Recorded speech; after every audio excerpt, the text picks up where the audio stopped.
On a street level, you can just imagine a diesel truck which is noisy, which emits fumes, of smoke and all those kind of things. Because they're slowing down, they're stopping every 15 seconds to pick up the garbage and recycling, and your kids playing all around it. So all these electric garbage truck now, they're quiet, they're not producing any greenhouse gas emissions, and they're doing the job as good as anything else. Cities across BC are under pressure to electrify their municipal fleets, including buses and garbage trucks. But limited budgets, aging infrastructure, and technology gaps make the transition challenging. But when you do the math, fleet electrification has big wins, including lower operational costs, reduced emissions, and more resilient local energy grids, not to mention quieter streets and cleaner air for all of us to enjoy. Here in British Columbia, we're lucky to have passionate people working together to connect the dots between the funding, technology, and infrastructure needed to accelerate the electrification of both private and public fleets, helping us all breathe a little easier. I'm Jeanette Jackson, CEO of Foresight Canada and your host of Cleantech Forward. In today's episode, we're spotlighting the City of Burnaby, a municipal leader proving that decarbonizing fleets is possible, even with real-world budget pressures. We'll also hear from a business leader who's pushing the boundaries of what's possible with vehicle-to-grid technology, a solution that could transform fleets like school buses into clean energy assets. That's all coming up in just a moment. Welcome to Cleantech Forward. This season, we're exploring the challenges, opportunities, and real-world solutions shaping the future of British Columbia's clean transportation. Join us as we talk to leaders and innovators working to accelerate BC's path to a net zero economy, one that benefits people, planet, and profits. From electric buses and tugboats to alternative fuels and shared infrastructure, buckle up for an electrifying ride into the future. Powered by Foresight Canada's BC Net Zero Innovation Network. At Foresight Canada, we help the world do more with less sustainably. The BC Net Zero Innovation Network is a first-of-its-kind ecosystem platform that accelerates the adoption of clean technologies throughout BC's top industries. Clean air, clean water, clean transportation. A net zero economy starts here. Since 2021, the City of Burnaby has been working towards carbon neutrality. Its Climate Action Framework outlines strategies to reduce emissions from buildings, new developments, and of course, its municipal fleets.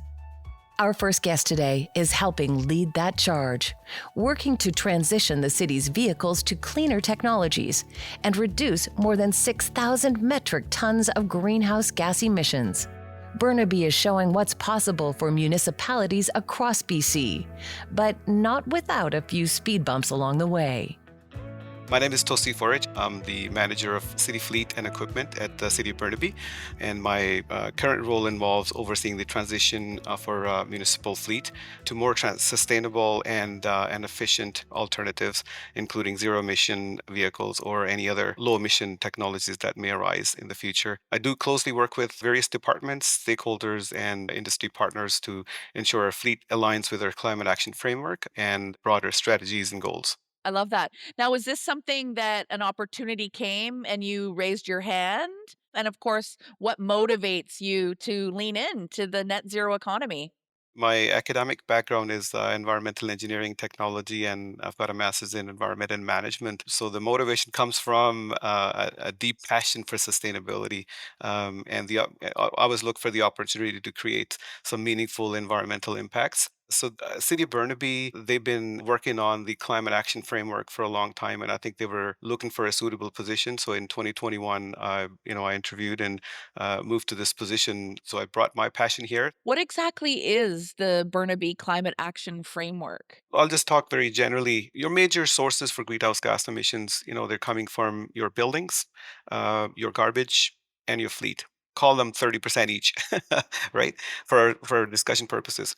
So when that happens, then you try to find the retrofits for the existing buildings, or you come up with a policy for your brand new buildings, how you will become carbon neutral. So there is a lot of work that's going on there. It's going to take some time. to get there where we want to get there. Then you have the garbage where you have zero waste emission policy, and you're trying to do zero waste, so that there's no greenhouse gas emissions or minimum greenhouse gas emissions. That takes a bit of time. And then you have the fleet portion of it. City of Burnaby, we have our fleet, all types of fleet and equipment, and we are a medium-sized municipality. So our greenhouse gas emissions are just above 6,000 metric tons. So there's an opportunity to reduce those and have tangible results for, by just transitioning to electric or other suitable sustainable technologies and achieve those 6,000 metric tons, which is quite a bit from the fleet services side of it. Let's spark the imagination of the folks listening because they're not thinking about fleets and electrification. What would that feel like and be like for an everyday constituent?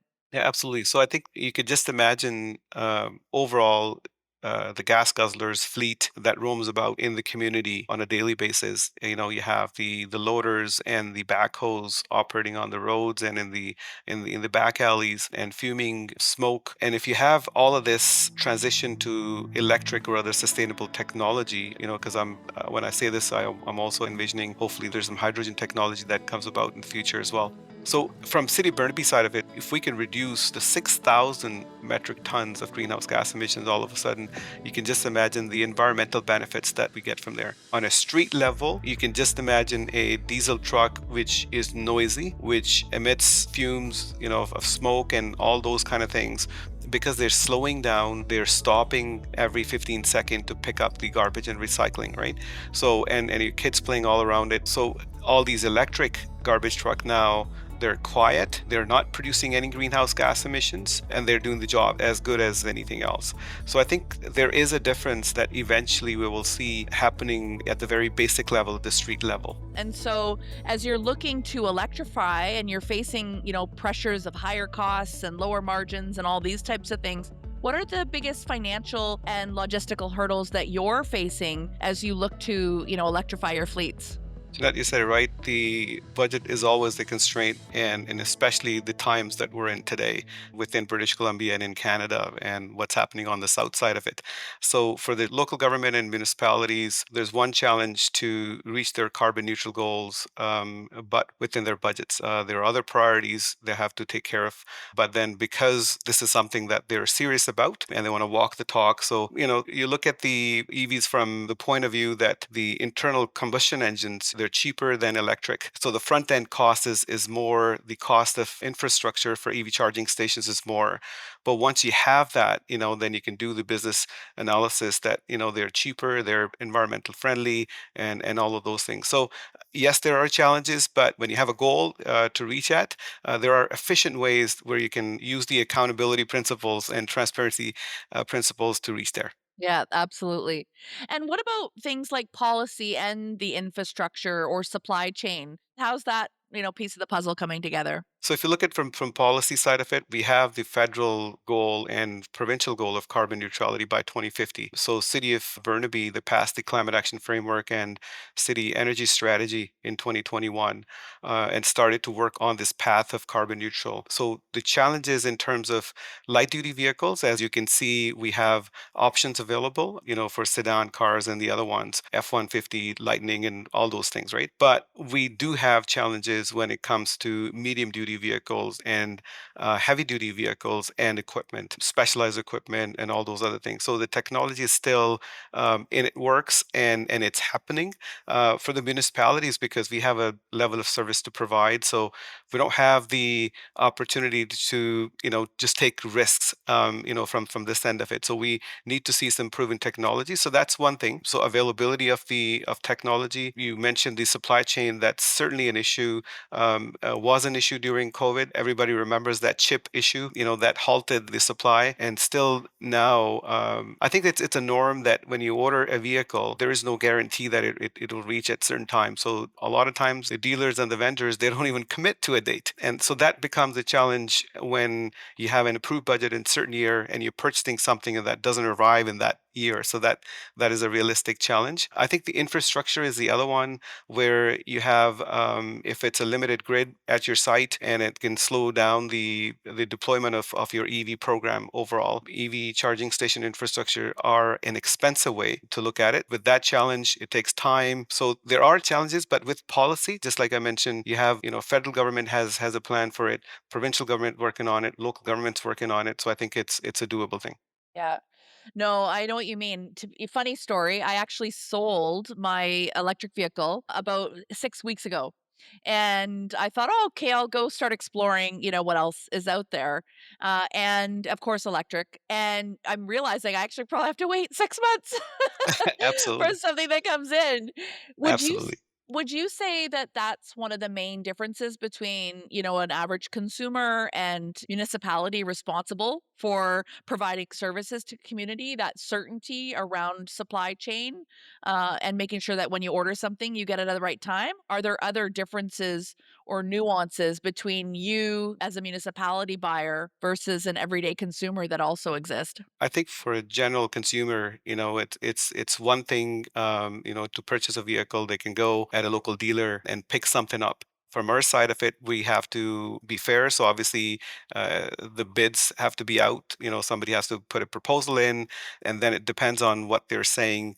So you have to compare and market from that end. So I think for us, a lot of people from outside, they kind of say, "Hey, have you bought Lightning?" "Oh no, I'm waiting for it." "Oh, but I saw one at lead dealership." But that's not how we purchased it. So there is a difference that we can't really just do the window shopping on one end of it. But I think from a private end of it and from the public end of it, the other difference is that if the business decision from the private organization, if that works out, if their ROIs, return on investment, if they work on those, and they're good enough. But for the public municipalities, we have to navigate the public accountability, the regulatory requirements, and long-term sustainability commitments. So we have to look at those, when we're moving towards the CV. So it becomes a little bit more challenging than the private organization.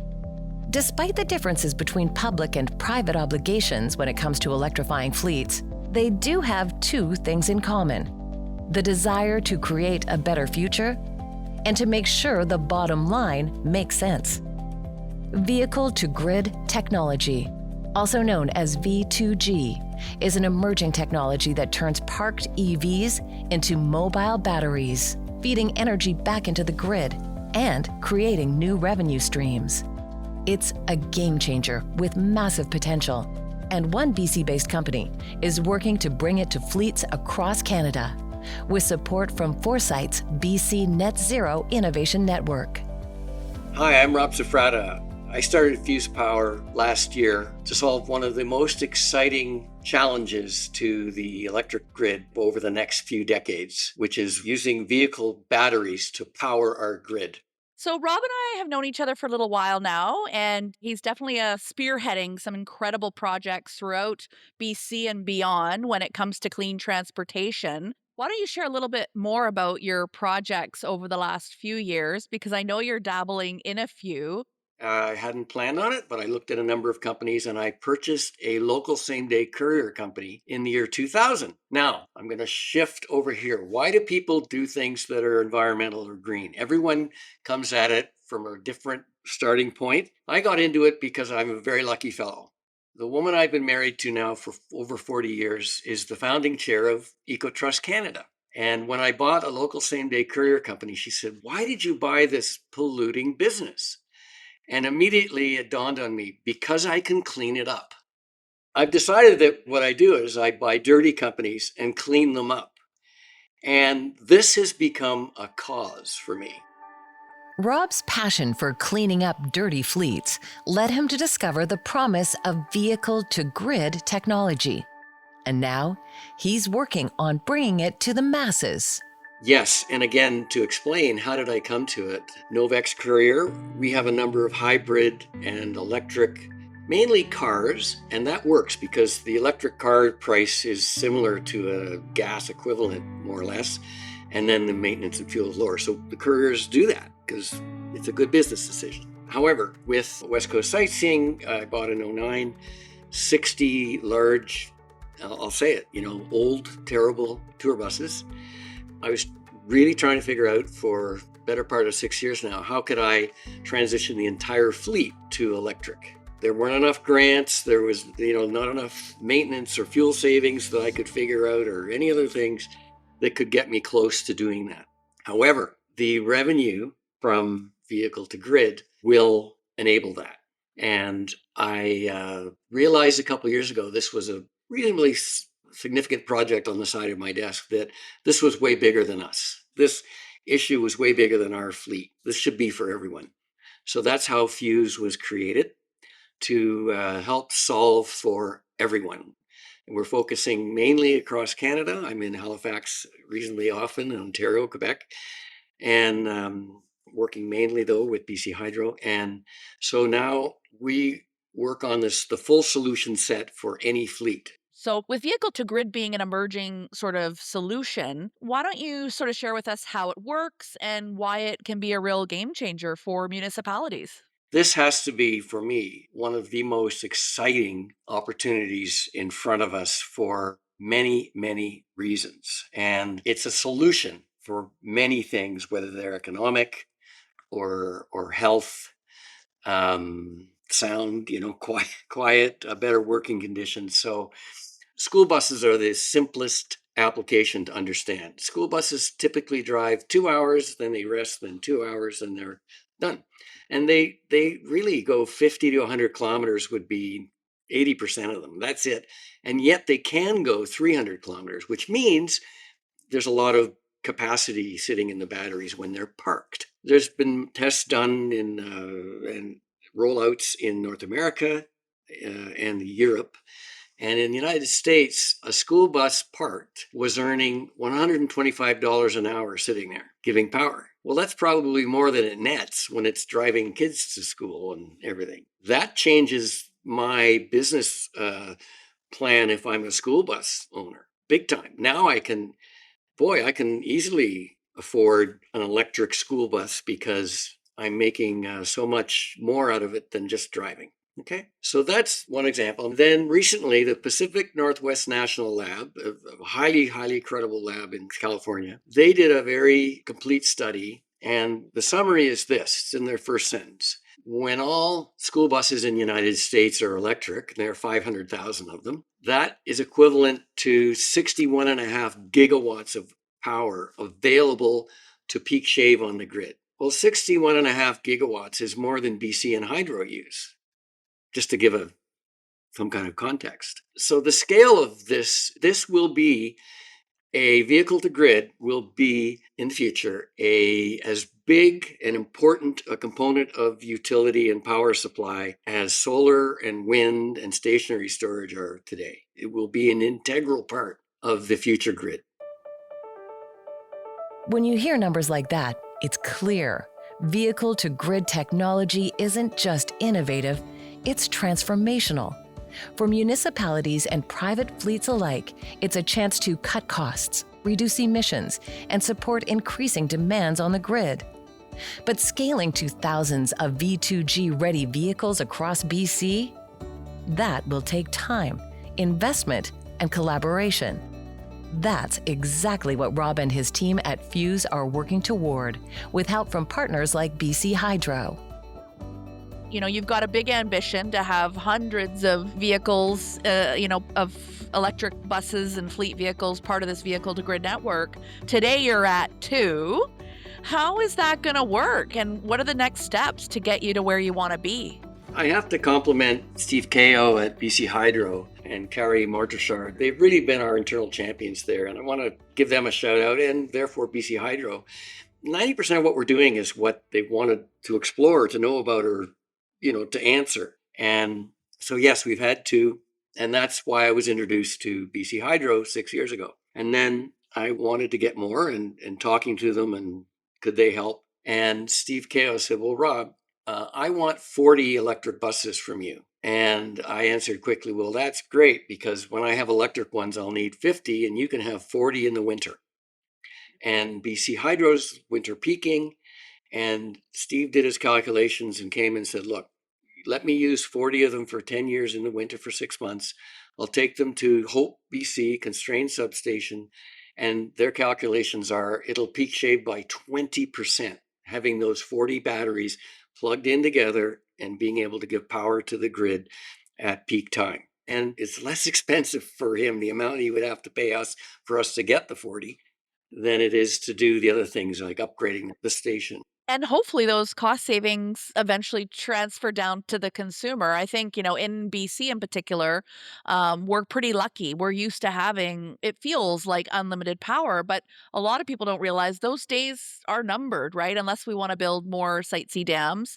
If you are living in a region like California, there are periods of brownouts and blackouts and, things shut off and you're paying dare I say, an arm and a leg. So no, I think it's incredible that BC Hydro has really opened up on that innovation component and looking at, the future of not only, the clean transportation, but the role clean transportation plays for the broader clean energy story. And there's one other thing, now we're getting the nut of it, one other thing that no other source of electricity gives you except for vehicle to grid. And that's this. I carry this on my bag. People know me by this. This is a portable air quality monitor. And people, when I show this, they think he's nuts, but then they remember me. And I take it wherever I go. So I carry this around and show it because we don't know. It's invisible. And yet more people die in the world from air pollution than climate change. And that's not going to change soon. And vehicle to grid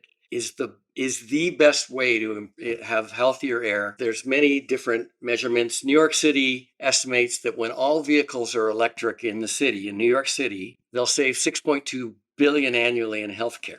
It really puts things into perspective when you look at that opportunity cost and the reality that, traditional vehicles, it's not only about the raw materials coming out of the ground and the CO2, it's about long-term health for our communities. For the City of Burnaby and other municipalities working to electrify their fleets, Vehicle to Grid has the potential to not only help alleviate budget issues, but also improve air quality and provide backup power during emergencies. However promising, V2G is still very much a work in progress. The full ecosystem isn't in place yet, but the pieces are coming together, from policy and funding models to pilot projects and partnerships. And the road ahead is starting to take shape. So City of Burnaby, you're leading this mandate, and obviously we're looking at different ways to leverage infrastructure for the greater good. Vehicle to grid technology is a really interesting opportunity for communities. I guess on the one side, you'll be able to access power from different distributed networks. On the flip side, maybe you can get a new revenue stream, for the community. BC is still working on it. We have the pilots going on.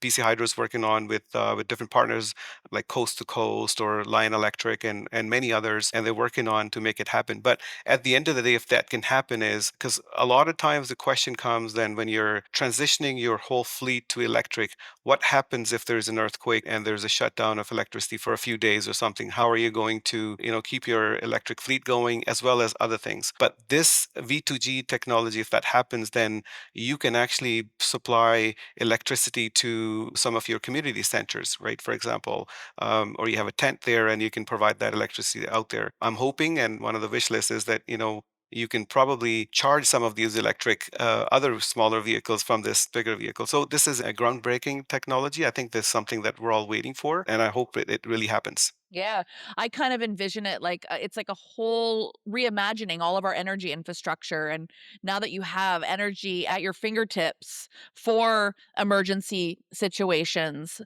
or if there's a blackout in part of the city, making sure you can move power easily, to those stations, to those central hubs using all these, background technologies. Yeah, it's incredible. Absolutely.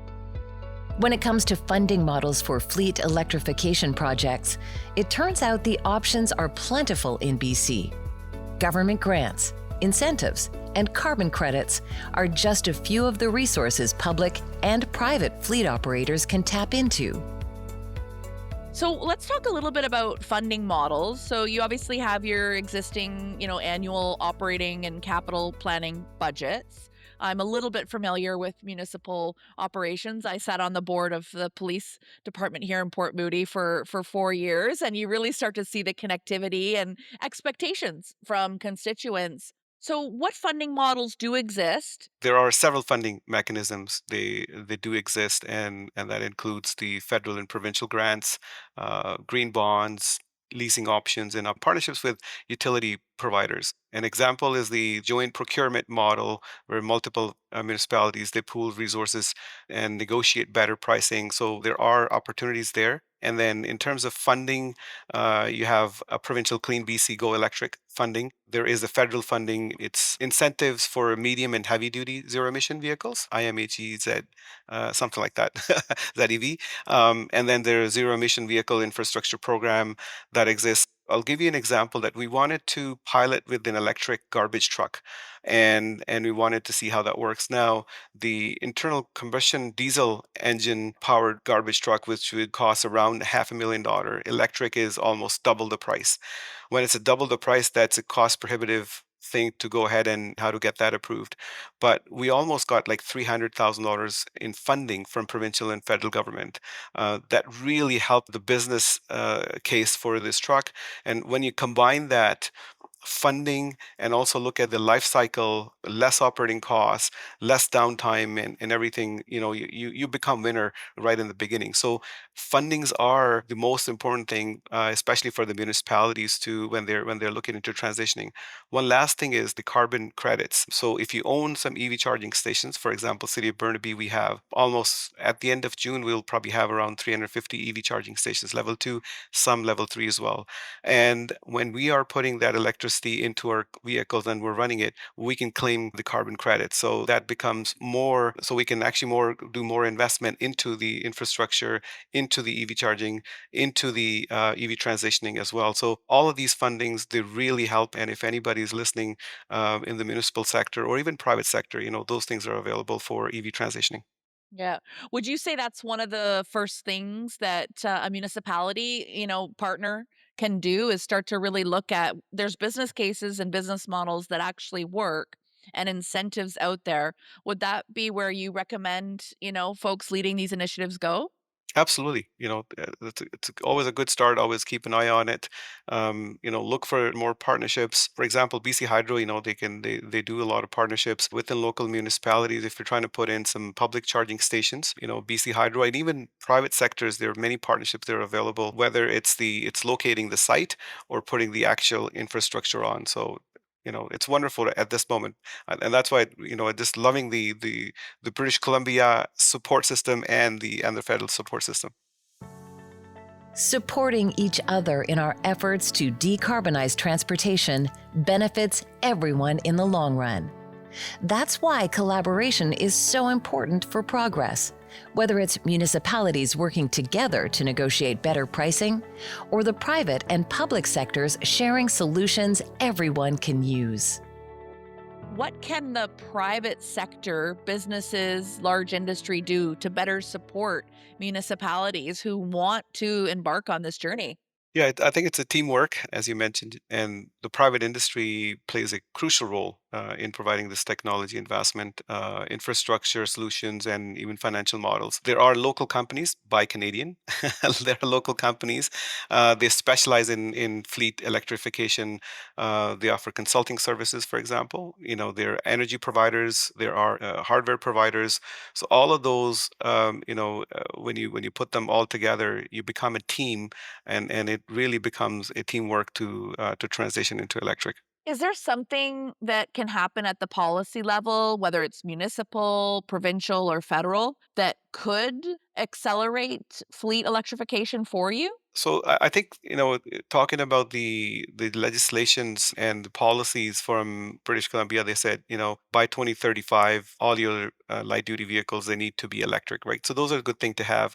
We know that Metro Vancouver is working with the municipalities. We are partners with them to looking into the medium duty and heavy duty fleet and equipment. And I think looking at from the policy side of it, and one of the just example of the house owners, Metro Vancouver is looking at the policy where they can ban those gas mowers. right? And the gas trimmers. So that is at the policy level. When you go to Canadian Tire or Home Depot or anywhere else, gas ones will not be available. So less noise, less greenhouse gas emissions, and the only thing available that would be electric. So I think that will happen and translate into the medium duty and heavy duty fleet and equipment as well eventually, where you will have or probably you'll only have the options to buy sustainable and more innovative technologies into the fleet and equipment. Yeah, so policies that drive economies of scale, which therefore, allow us to save some money when we're going through the transition phase. As you're looking at your strategy to transition your fleet and look at new technology,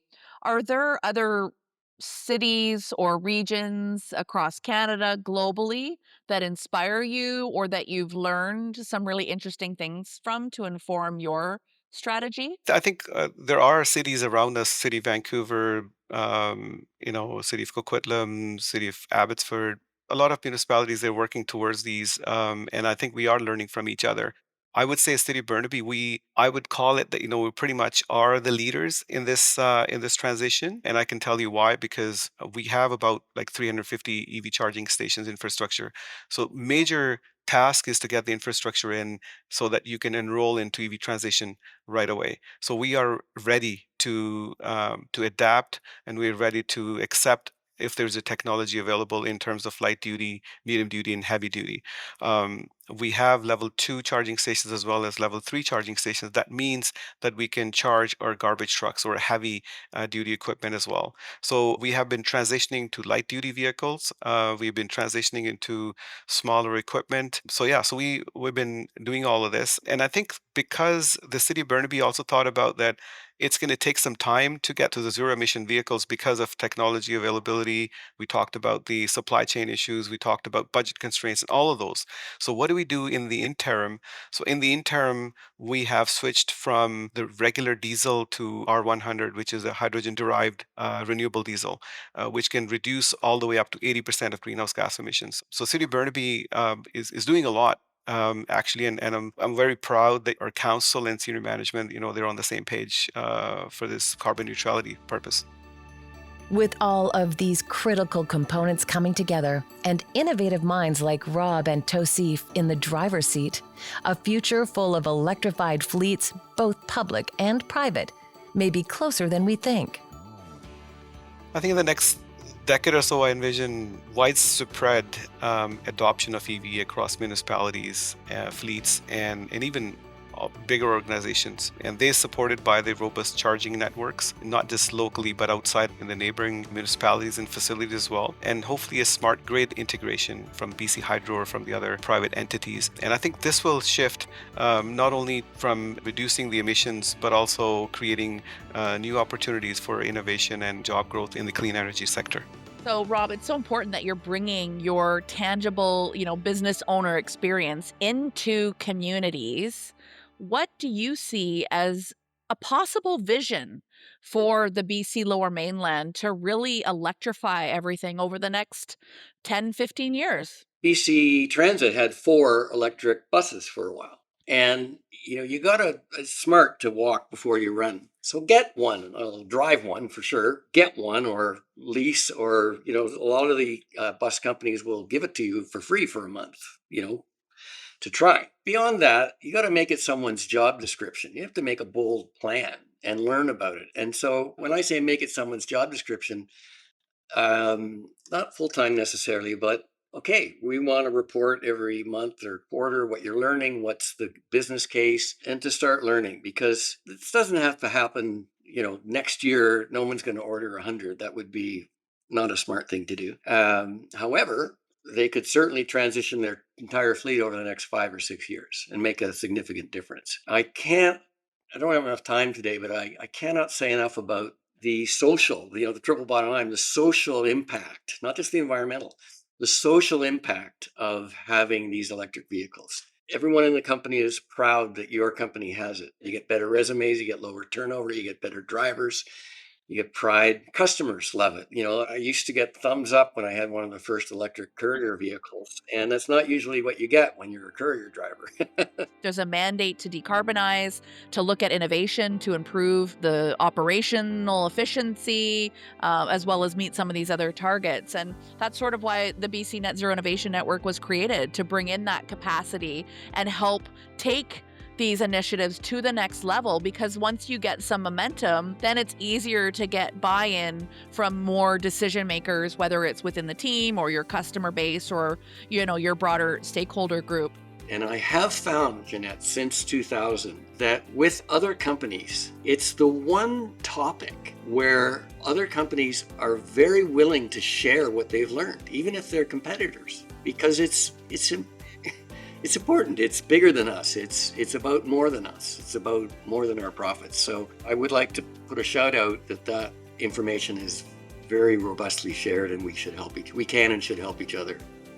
Thank you to Rob Safrata from Fuse Power Management and Tauseef Waraich from the City of Burnaby for joining me today, and for the important work they're doing to drive innovation and bring cleaner air to communities across BC. It's through collaborations like these that we're turning big ideas into real impact. One battery, one engine, one vehicle, and one fleet at a time. One of the things I love about the transportation sector is people are working together to solve these problems. Whether it's Rob and his team at Fuse or some of the other incredible innovators across our BC ecosystem, people are passionate about clean transportation and getting those technologies and solutions deployed today. While climate targets are ambitious, the reality is action starts on the ground in municipalities. And this is why the work that the City of Burnaby is doing is so amazing.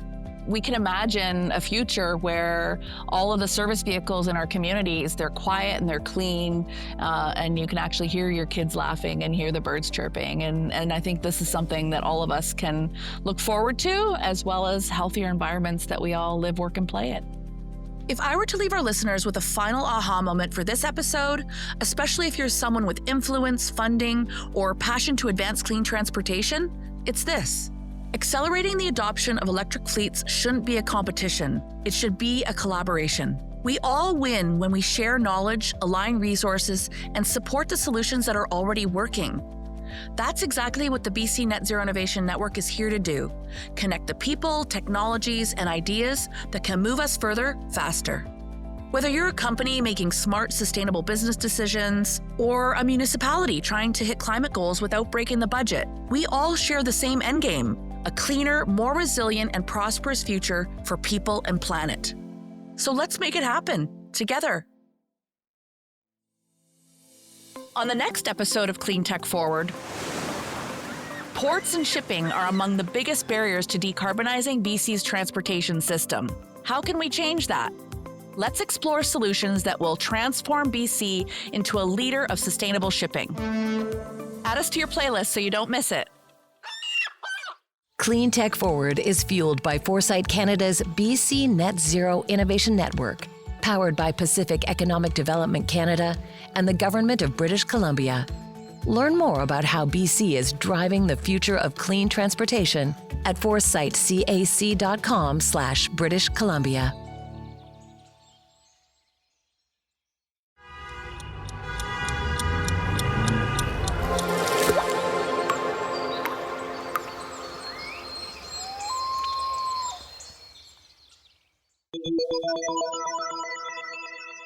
Cleantech Forward is an Everything Podcasts production, hosted by Jeanette Jackson and narrated by me, Tamara Stanners. Showrunner and writer, Jessica Graychick. Sound engineer, Jordan Wong. Executive producer, Jennifer Smith. Another Everything Podcast production. Visit everythingpodcast.com, a division of Pattison Media. Subscribe wherever you get your podcast.